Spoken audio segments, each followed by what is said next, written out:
Welcome back to Ice Spot Sports. I'm Griff. I'm Matt. And what a week of football. We had a team put up 70 points. That I think we should just jump right into the Dolphins, man. I mean, dropping a 70 bomb on the Broncos. That's the fourth time in NFL history that a team has scored 70 points in a game. Yeah, and it's the first time since like the 50s. Yeah, that Dolphins offense is just something.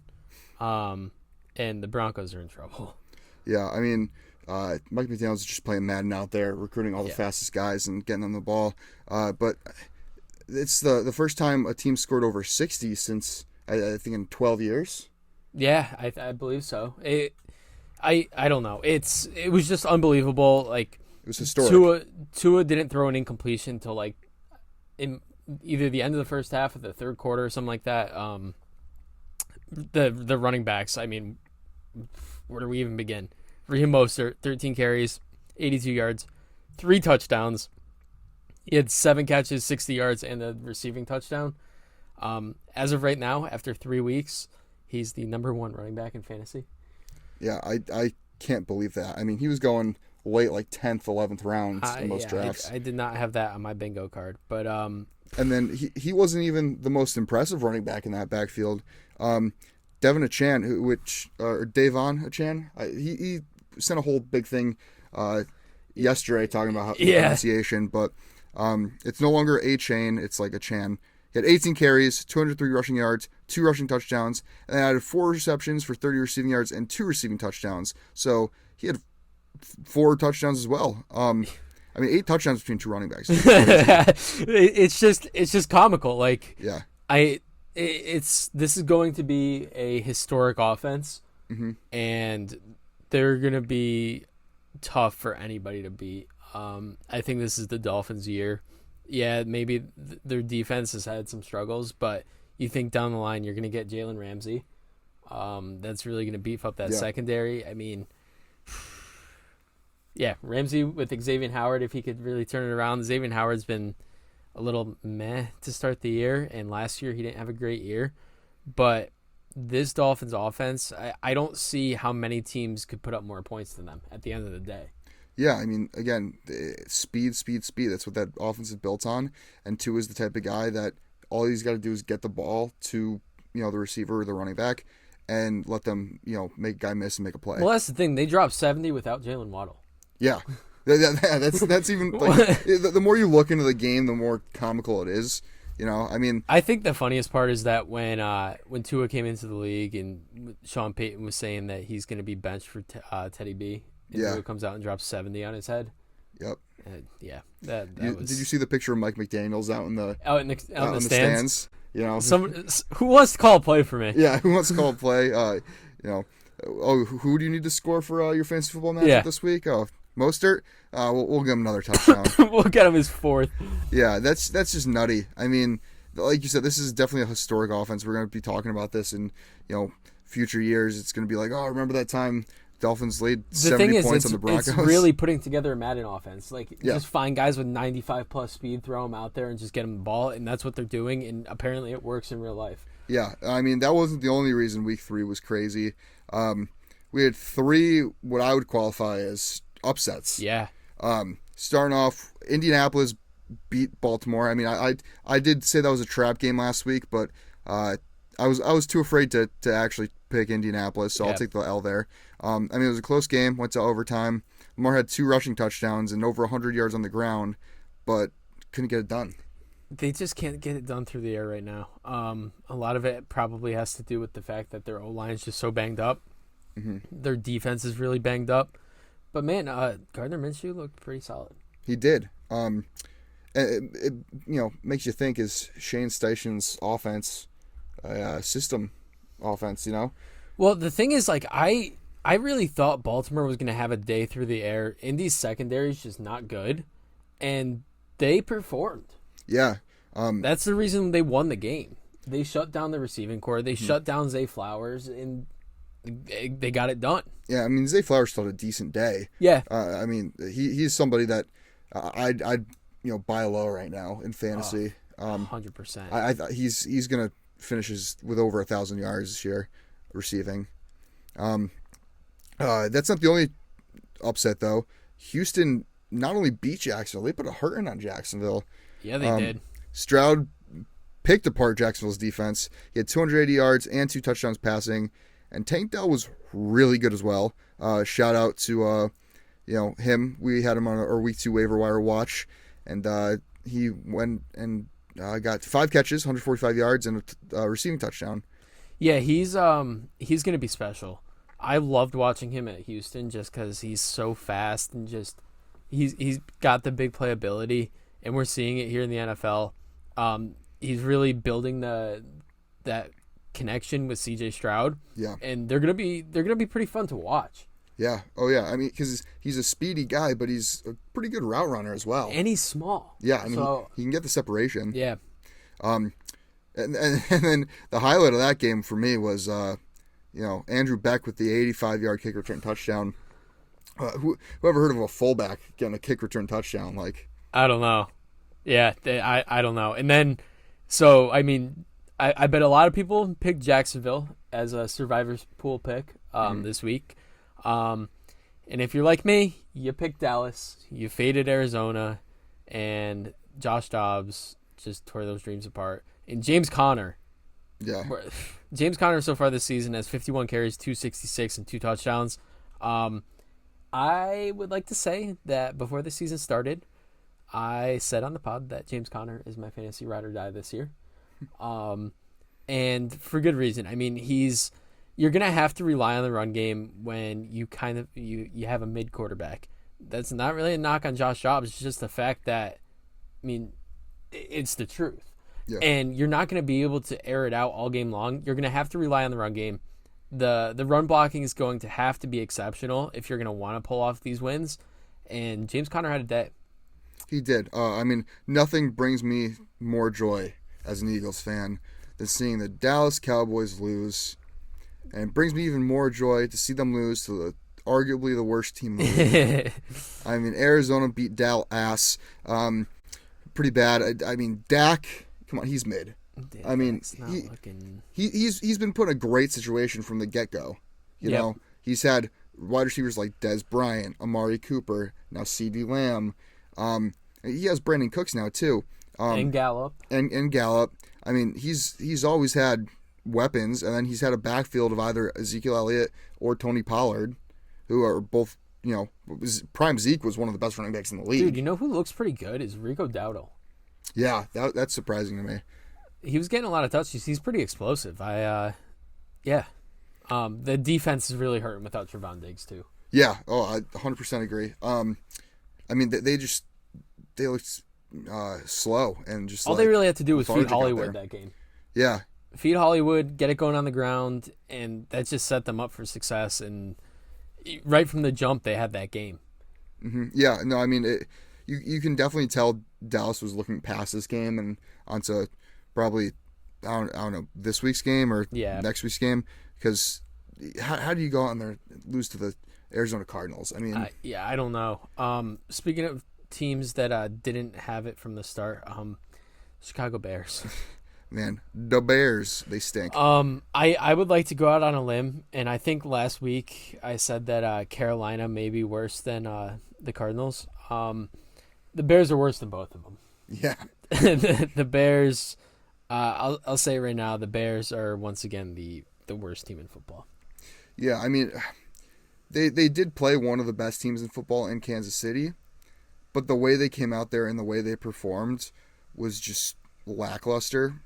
I mean, lackluster's a compliment. Honestly, yeah. I mean, Justin Fields, he has more interceptions than passing touchdowns on the year, and last game against the Chiefs, he had less than 100 passing yards.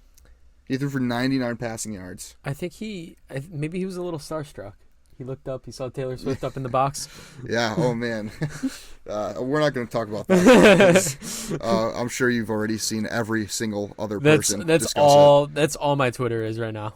Yeah, it's ridiculous. But I mean, what are they going to do there? They kind of went all in on this year, and went all in on Justin Fields being their guy, and he's not. They have to move on. If you're not going to utilize him in his running ability, you're going to have to move on. Fields, he can't throw the ball. He just can't. I mean, how many times is DJ Moore out there bailing him out on bad throws? Yeah, because he's just DJ Moore. Shout out DJ Moore. He's a great receiver. I saw a tweet. I think I sent it to you. It was hold Justin Fields in Dynasty. Terrell Pryor had a 1,000-yard receiving season. Yeah. Like, no, I mean, I feel bad for Bears fans because how do you look at the product that is Justin Fields this season and have any hope? I really thought there was going to be significant improvement with this team after what they did in the offseason. I thought coming into this season, after what you saw with Justin Fields towards the end of the year, where he showed a ton of promise, I really thought this was going to be a year where, yeah, maybe they're not above 500, but they're going to be in games till the end, and they just haven't showed that at all. I mean, their general manager, too. I mean, talk about a guy that probably loses his job at the end of the year because you had the number 1 overall pick in the draft this past year. Yeah. You had your selection of quarterbacks between Bryce Young, CJ Stroud, Anthony Richardson, hell, even Will Levis, if you were a big fan of him. I mean, you could have any of those 4 at pick 1, and instead you trade back. I mean, to be fair, at least this year, if he does get fired, a new GM coming in has 2 probably top 5 picks to work with because they do have the Panthers pick this year. Right, but you could have moved on from Justin Fields, when his value was almost peaking, and it's like, okay, we have this young quarterback that's improved the past 2 seasons. Let's trade him to like someone like Carolina, still get a similar package. Well, I think the issue here now is that like if you're sitting there picking at 1, Caleb Williams is not going to want to play for the Bears. No, and he could easily just say, "All right, I'm going back to school." Right. Because 1. Now he has no reason not to. The money he can make playing in college football is just unreal. Mm-hmm. And 2, why would you want to be in that situation where time and time again you see quarterbacks coming in and they're just set up for failure? Yeah. Like there hasn't been a quarterback set up for success in that offense, and that's not going to change anytime soon by the looks of it. No, not at all. I mean, they're probably going to end up being the number 32 in my power rankings this week. I mean, there's going to be a lot of shifts in my power rankings this week. Of course, the week I put Dallas at number 1, they lose to the Cardinals, so they will be dropping. But let's move on to our week 4 predictions. Starting off, our current records. Week 3, I went 10-6. Griff went 11-5. I am 28-20 overall. Griffin is 30-18 overall. Yep. You're up 2. Starting off Thursday night football. Got a good competitive game. I think this will be a really good game. You got Detroit at Green Bay. Yeah, I'm looking forward to this one. You're going into Lambeau. I mean, Detroit just put a hurting on Atlanta, but it's never easy going to Lambeau. And Green Bay has the momentum after, that close game. Yeah, close game against the Saints. The thing here for me though is there's a lot of question marks revolving around Green Bay's injuries. Yeah. I mean, you got like Christian Watson, Aaron Jones, Jair Alexander, all guys that, make a significant difference to this team. Possibly might miss Thursday night. It's a quick turnaround. Yeah, I'm wondering, like, I was watching Aaron Jones pregame, and it looked like he was running full sprint and looked okay. I'm wondering if they were just being extra cautious with some of these guys, knowing they have a short week, knowing that they have a big divisional rivalry matchup coming into coming back home, and I don't know. I think it would just make a lot more sense to sit them out that game against the Saints, right, and then have them healthy against Detroit in a game that means a lot more. So that's the kind of the way that I'm leaning. I'm still going to go Detroit on the road here. Yeah, I'm also taking Detroit on the road, just because, there is that question mark surrounding the injuries. You got a bunch of star guys. If you were to tell me Jair Alexander is playing, I'm probably leaning Green Bay, but because that's up in the air, I got to play it safe and take Detroit. Yeah, I think, it's just going to be, it'll be a really close game. I think it'll be a 1-score game. Yeah. It should be a good Thursday night football game. Yeah, I'm looking forward to it. Not next week's though. Yeah.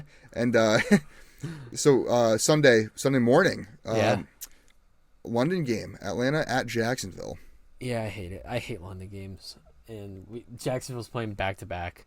I'm gonna go Jacksonville here. I mean, they need to bounce back. They need to get right on offense, and Atlanta's look good though. Atlanta's looked really good, except for this game against Detroit. Yeah. The offense just really couldn't get anything going, especially on the ground. I lean Jacksonville here, though. I was on the fence. This was a coin flip for me. Jacksonville, I mean, they usually play pretty well in London, so I originally had taken Jacksonville, but the more I thought about it, I took Atlanta. I think Atlanta has a really good run game. I think that defense is improved. They couldn't get any offense going against Detroit, but I think this is a get-right game for them here, like you were saying for Jacksonville. And, Jacksonville, I know anything can happen in divisional games, but allowing 37 points to Houston is alarming. Doesn't Kyle Pitts have more touchdowns in London than he does in the U.S.? Sounds about right. That's probably true. So I'm barely taking Atlanta here. All right. We got Miami at Buffalo. I can't wait to watch this game. I'm gonna go Miami on the road. It's so tough for me to even pick that, just because divisional matchups. I usually lean if they're a close matchup like this. I usually lean to the home team, and I lean towards a split for the season. But after putting up 70 points, that team their confidence level has to be through the roof right now, and I just don't see how Buffalo is able to slow them down enough to win this game. So I'm going the opposite. I'm going Buffalo here at home. Because I think, well, you said they're going to be riding that high in that confidence, right? I think they're going to be overly confident, and they're going to slip up, and Buffalo's going to pull out the win here. It's going to be a close game. It's going to be a really competitive game. But, every time you have a team that, has a huge performance. You're a baseball guy. Look at, the MLB. Whenever a team goes and has, 14 runs one game, they usually put up, 1 or 2 the next, right? Yeah. Yeah, so it's everything evens out in the NFL. You go and you put up 70 points one week. I think you're going to come back and they're going to have a poor offensive showing this upcoming week. And plus everybody thinks it's going to be a shootout because you got two high-powered offenses. I think the opposite. I think this is going to be a really heavy defensive matchup. I think I'm excited to see the Von Miller match up against that Dolphins offensive line. Teron Armstead, is he back yet? No, I don't think he is. So you got Von Miller going up against a backup offensive tackle there. I think Tua's going to get a lot of pressure, and how is he going to perform in the face of? How will he showcase his jiu-jitsu? I have a gut feeling about Buffalo here. All right, we got. Game of the week, Denver at Chicago. Oh, God. Spare me. Listen, I'm going to go Denver. Chicago's really bad. Denver's really bad. Denver just had 70 dropped on their head. They lost by 50, and they're 2.5-point favorites on the road. I think that says a lot about the Bears. And this game is going to be very low scoring. Yeah, Denver's defense definitely just got absolutely embarrassed. 70 is just how do you even show up for this game? But the only reason I would show up for this game is if you were playing the Bears.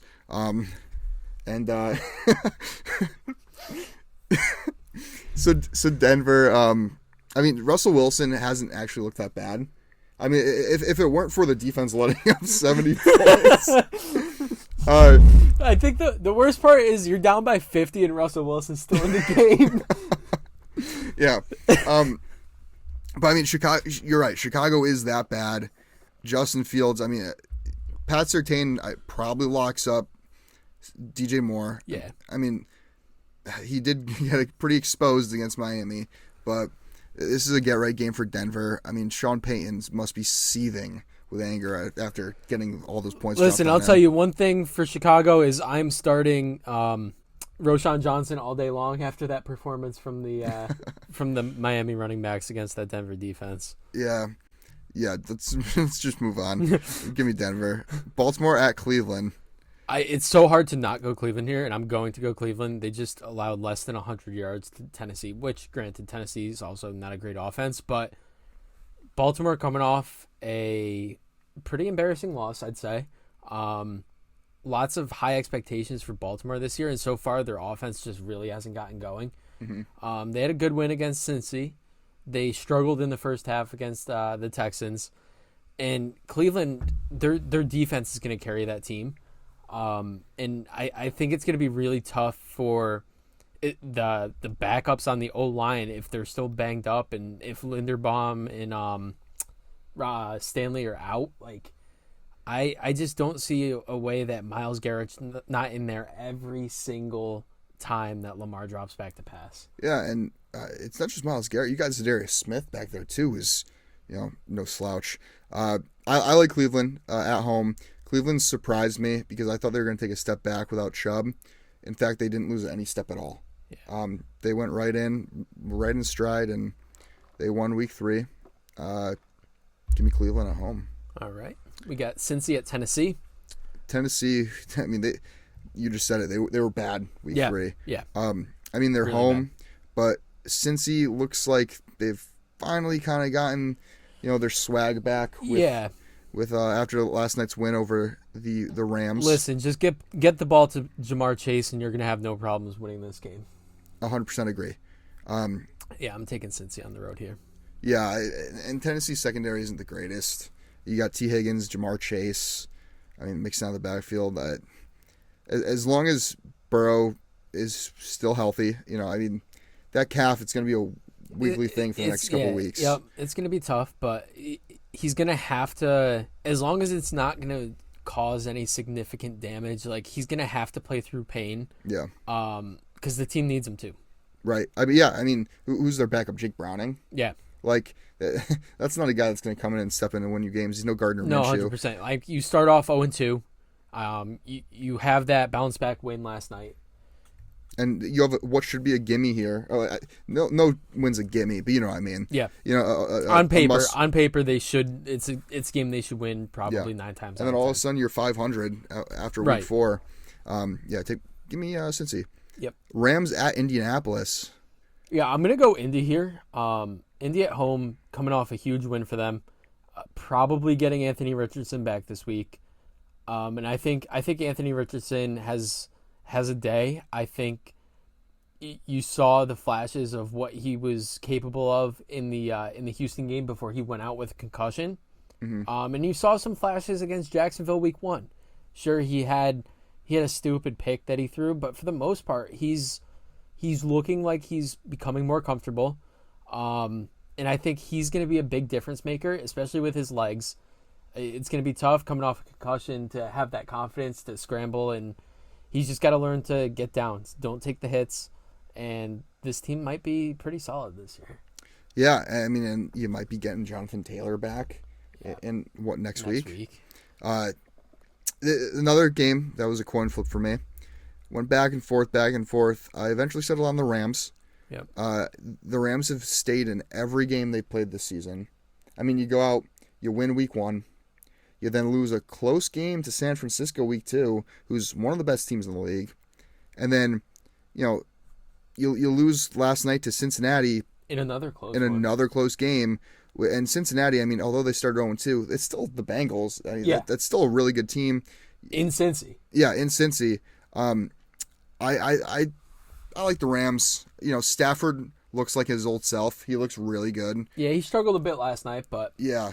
I mean, Tutu Atwell and Puka Nacua have started, really carved out roles for themselves. Mm-hmm. They're going to get you first downs. Yeah, even Nacua in a quiet game, he had 5 for 75. Yeah. I think the Rams are they're a well-oiled machine on offense right now, and I think they take down Indy in a close game. All right, that's fair. We got Tampa Bay at New Orleans. The return of LASIK Jameis. Derek Carr's probably going to be out. He's week to week. There's no reason to play him in this game. I'm going to go with Tampa Bay on the road in a very close one. Low scoring. What was he doing? He was eating those dubs. Jameis. No, I like Tampa here. Tampa went out and they lost what wasn't really a close one against Philadelphia. Yeah. But their defense didn't look too bad. New Orleans, with Derek Carr's injury, that's obviously going to be a big hit. Do have the return of Alvin Kamara this week, though. Yeah, that's also true. Alvin Kamara is coming back. What does scare me about this game is that I could totally see Jameis Winston coming out and Tampa not having a lot of film on him in the last couple of years. How do you prepare for him? Let me tell you, I really think watching Jameis to Olave is going to be a lot of fun. Because Jameis is not afraid to air that ball out. No. And you tell Olave to run a go, and he's going. Yeah. So I mean, I think, not knowing what you're going to get out of Jameis Winston. Yeah, no, I think that's the biggest question mark. Yeah, I could see New Orleans, capitalizing off of that and winning in a close one, but I got to lean Tampa Bay. I mean, Baker Mayfield, up until last night, has looked really solid. I mean, Mike Evans, Chris Godwin. Mike Evans is just Mike Evans. Yeah, he's a Hall of Fame receiver. Marshall Lattimore does own Mike Evans, so I do expect he really does. I do expect a big game out of Chris Godwin, but I like Tampa here. Yeah, I agree. Washington at my Philadelphia Eagles. I don't think this one's close. Yeah, I think this is finally the first game this year that is a statement for Philly, and we blow them out. Yeah, you kind of have to, especially how Washington just looked against Buffalo. Let me tell you, this is a tough stretch for them. Buffalo and then you guys. Yeah, that's not really fair. Sam Howell looked terrible. Yeah, he's not good. I really wanted to give him some credit, and I was really trying to give him praise after the first 2 weeks. It's tough. Philly by a lot. Yeah, I mean, Hurts, I feel like it's a new excuse every week for him, but I'm going to be straight out. He doesn't look that good this year. He looks like he's regressed. I mean, we're still winning games, and that's all that really matters. The shoulder's bothering him. Yeah, there's something up with the shoulder. He doesn't have the confidence. Yeah, and I think that's the biggest thing right now. I mean, and they were saying last night he came down with the flu before the game. I mean, he threw 2 interceptions. He's been turning the ball over, which was something he did not do a lot of last year. And this just concerns me for when we start having to play, good teams. I still like Philly here. I mean, that defense was dominant last night. I think we have a top 3 defense in the league. I completely agree with that. And our run game, again, DeAndre Swift behind that offensive line is just lethal. Yeah, Philly by a lot at home. Got Minnesota at Carolina. This game's going to be rough to watch, too, I think. I think Minnesota gets their first win. I think it's an ugly one. And I think they probably win by a field goal. For some reason, this feels like a game that Carolina could just pull off. Minnesota, man, they're not looking good. This is a must-win for Minnesota. Well, yeah. Last week was a must-win for Minnesota, and I'm sorry, Minnesota deserved to win that game. Yeah, the Chargers got lucky towards the end. I mean, Minnesota's defense, shame on them for allowing the Chargers to score last minute. But I don't know, man.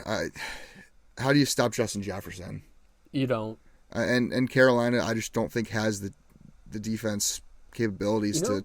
Jefferson was he finished with 149 receiving, and he was 1 yard away from being the first ever receiver in NFL history to start the season first 3 games with 150. Oh wow, yeah. I mean, he's just unbelievable.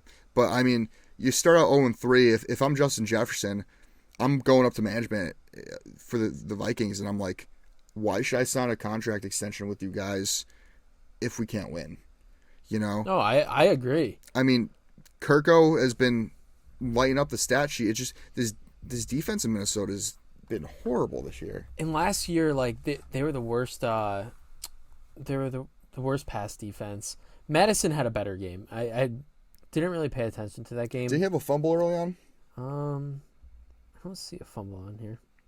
No fumble. He had 20 carries, 93 yards, and 5 catches, 32 yards. Better game, averaged 4.65 a carry. Showed improvement, and then you bring in Cam Akers, hopefully figure out that ground game. Yeah.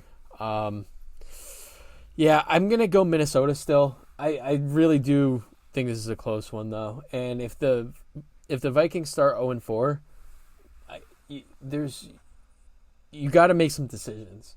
Yeah. Do you trade Kirk? Do you I don't know. You just want him on the Jets. Kirko. Kirko. I would love Kirko on the Jets. But yeah, no, I mean Minnesota. But this should be a close game. Pitt at Houston. I'm taking Pitt. I mean, Houston's coming off a big win. They just lit up 37. For the same logic, I have Miami losing. I have Houston losing.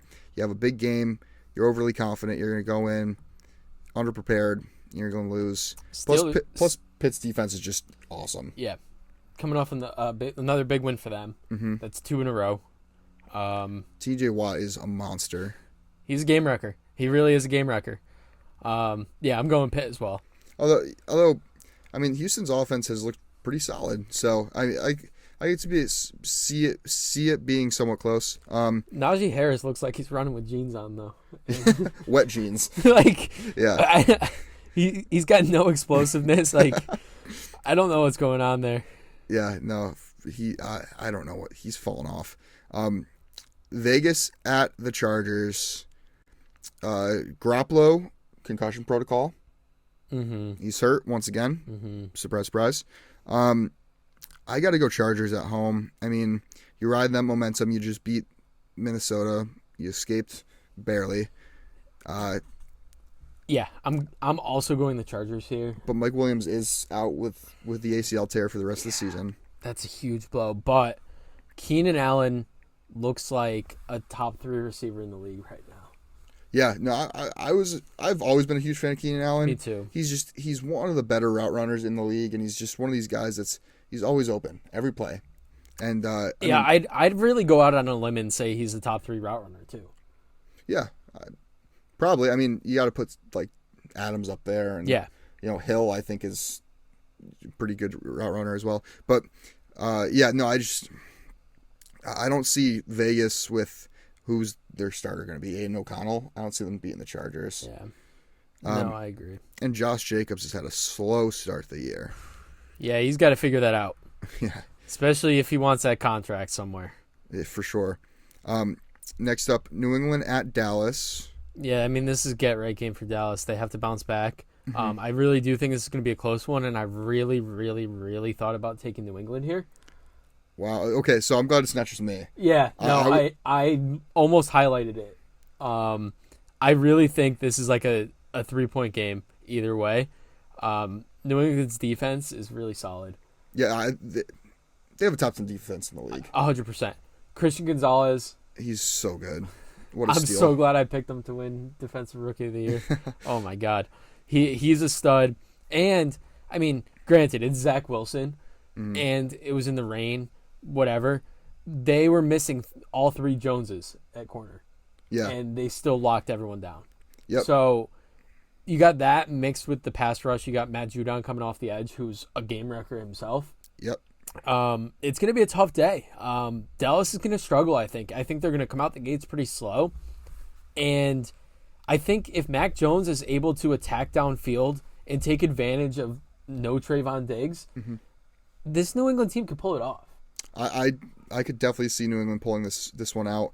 I mean, Dallas, Belichick always takes away your best weapon, right? Mm-hmm. So it's going to be a matter of, does he take away Tony Pollard in the run game or CeeDee Lamb and then the receiving game? Yeah.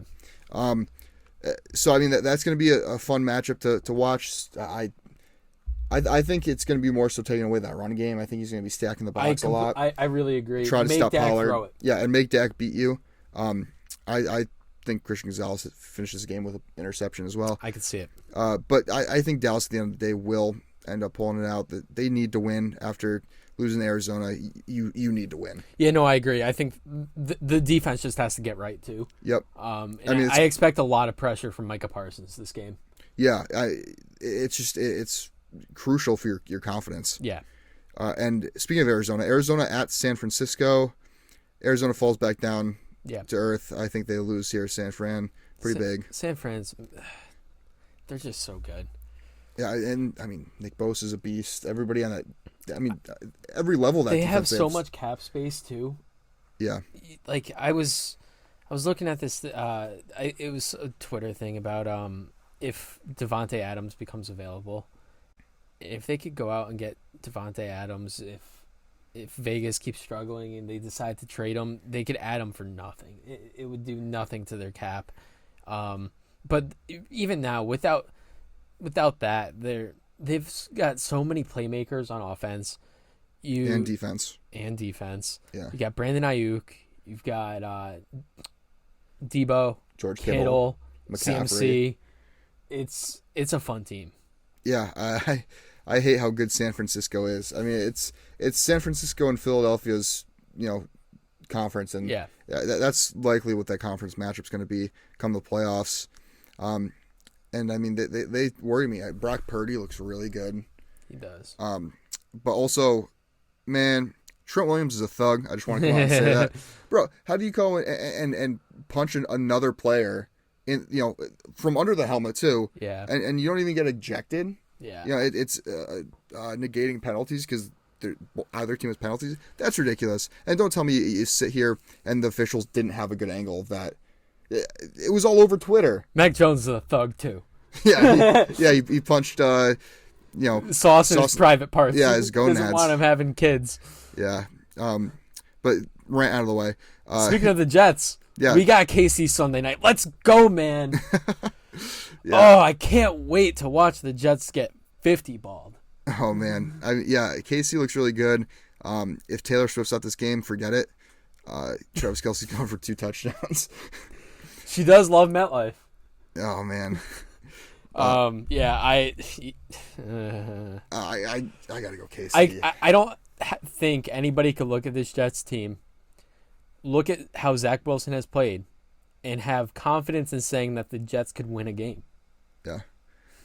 I mean, Joe Namath said that. Joe Namath said it best. He's telling it how it is. Yeah, didn't he say it's like just straight disrespectful to have Zach Wilson out there playing right now? Yes, it is. Oh, it's just not fun. Imagine one of the best quarterbacks from your franchise coming out and just saying that you playing and doing your job is just disrespectful. That's gotta suck for Zach Wilson's confidence, though. Yeah, no, I feel kind of bad for the kid. He was thrown out there a little too early. They never gave him really a chance to develop. They never tried to develop him. I know. It's tough, but KC. Yeah, KC. I wouldn't be surprised if we lose by 30. And Monday Night Football, Seattle at New York. Should be a good one. I think this will be a close game. I agree. I'm glad there's not 2 Monday night games again. I'm not a fan of that. I'm going to go with Seattle on the road. I'm also going Seattle on the road, but by a small sliver of a margin. Yeah. I think they win by like 2 or 3. Yeah, I think Kenneth Walker has a good game, especially after what CMC did against the Giants. Yeah, well, the thing with the Giants, too, though, is there was a lot of calls that did not go their way on Thursday against San Fran. That game was pretty close for the first 3 quarters. Yeah, no, 100%. And come the fourth, it just they kind of fell apart. Jones had a pretty bad interception, but other than that, I mean, they're not a horrible team. Yeah, they're just they have a lot of mistakes they got to fix. Yep. So give me Seattle. All right, it's time for the Week 4 Waiver Wire Watch. Yeah, we'll try to wrap this one up a little quick. Yeah. Obviously, to start it off, Achane. Yep. Historic game. Yeah. He scored over 50 fantasy points in standard PPR leagues. Yep. He's a young and speedy running back. He fits great in Mike McDaniel's system, and he outcarried Mostert last week. So I think he's high upside RB3. I'd be a little cautious. Yeah. Raheem Mostert's still RB1 there, and I will stand by that. And my friends who are Dolphins fans will stand by that. Raheem Mostert is a very, very, very good RB1 for them. He just fits their offense perfectly. But to have a complimentary back like this, like Devin Achane, I still don't even know how to pronounce it. I'm gonna call them all different things until it works. I think choo choo. Here comes the Achane. I think he's definitely worth keeping on your roster. Yeah, no, he's definitely worth a stash. But I don't know. You got to wait a couple more weeks. Maybe once buys start coming and going, then you throw him in your lineup if you absolutely have to. He's too boomer bust in my opinion. Yeah. Next up, a guy that's not boomer bust is Tutu Atwell. Yeah. He had another week with a great stat line: 4 catches, 50 yards, and a touchdown. He also had a 22-yard rush as well. I mean, he looks like a playmaker, and the Rams. He's wide receiver 14 right now. The Rams obviously know that he's a playmaker. if he hasn't been claimed yet in your leagues, now's the time to do so. He's still available in 35% of leagues, which is crazy to me. Yeah, I mean, he's put up, 15 plus fantasy points in PPR leagues? Yeah. 3 weeks straight? 6 for 119, 7 for 77, 4 for 50 and a touchdown. And, yeah. And the difference between him and Puka Nacua is, I think Puka Nacua is going to see a large decrease in targets once Cooper Kupp comes back. Well, he's running the Cooper Right. Kupp route tree. So yeah, he's filling in for Cooper Kupp. You've heard of system quarterbacks. Puka Nacua is a system receiver right now. Tutu Atwell, on the other hand, this is a guy that he's not playing that slot role. He's playing on the outside. He's going to be a guy to stretch the field like everyone thought Van Jefferson was. And it's been Tutu Atwell, and it's going to continue being Tutu Atwell in that offense. Yeah, he's a high upside wide receiver 3. I'd definitely go out and get him if he hasn't been claimed. Another guy that I'd go out and get is Tank Dell. Yeah. Followed up a great week 2 performance with yet another impressive outing. He appears to be a trusted target for Stroud. And Stroud's been airing the ball out, so yeah. I think Tank is, again, another high upside wide receiver 3. And especially, we talked about this real quick before we started. In an offense that's not very good, a team that's not very good, you're going to get a lot of the garbage time there. Right. You're right. So let's go into CJ Stroud next. Yeah. While we're on this topic, I mean, back-to-back weeks with over 280 passing yards and 2 touchdowns for Stroud. He's not a bad quarterback to stash and possibly even start, depending on how your quarterback situation is. Mm-hmm. If you have someone like Justin Fields that you spent a high draft pick on, maybe go out and get Stroud. Houston's been throwing the ball a lot, and like you said, they're going to be down a lot of games. They're going to be throwing. Yeah. Stroud's going to get a ton of garbage time points. And we got 2 receivers on the Chargers here: Quentin Johnston and Josh Palmer. Like we said, Mike Williams out for the year with a torn ACL, so that really sucks for that offense. Somebody's got to fill into that wide receiver 2 role. Obviously, Keenan Allen's got that one on lock. But Quentin Johnston and Palmer are going to be fighting for target share. Johnston, very similar to Mike Williams, and he was a first-round pick for a reason. He's more of a project receiver, though. Yep. And they may not want to start him into this bigger role so early on. Josh Palmer is also a guy that Herbert has, built that trust with. He trusts him. Every year it seems like they have a wide receiver go down and he steps up. Yep. He should be. I would take Palmer right now. If you're looking for somebody to fill in right now, I think it's Palmer over Johnston. Long run, Quentin Johnston all day long for me. Yeah, I mean, I loved Quentin Johnston coming into the draft, and the fact that they added him to an already, pretty, I'd say, stacked receiving core. I think it's just unfair. Quentin Johnston's just going to continue to get better.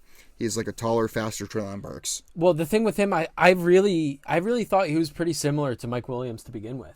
Yeah. And I think that's going to benefit him long term if you could work him more into that offense and give him more of the Mike Williams route tree and really work him into that. I think it'll be very beneficial for him moving forward. Yeah, I mean, he's going to be a playmaker sooner than later. Yeah. And I'll let you finish out the waiver wire watch. Yeah, he's not available in a lot of leagues. He's available, I think, roughly 25%. But Sam Laporta, currently tight end 2 in PPR. He's had at least 5 catches in his first 3 games. Week 3, he's coming off a game where he had 11 targets, brought in 8 catches, 84 yards, and a touchdown. And like I said, there's a good chance he's not available, but if he is, go out and get Sam Laporta.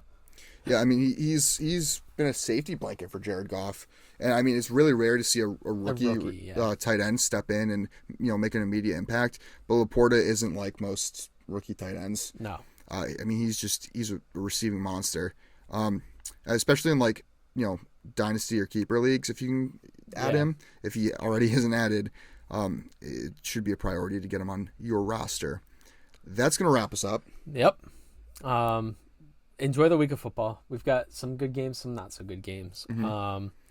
Let us know in the comments what you guys think about potential waiver ads or anything like that. And we'll see you guys. Actually, you know what? Follow us on social media. At Ice Bath Sports on Instagram and TikTok, at Ice Bath Pod on Twitter /X. And you can check out the video version of this episode on the Ice Bath Sports Podcast YouTube page. We'll see you guys next Tuesday. And as always, stay cool.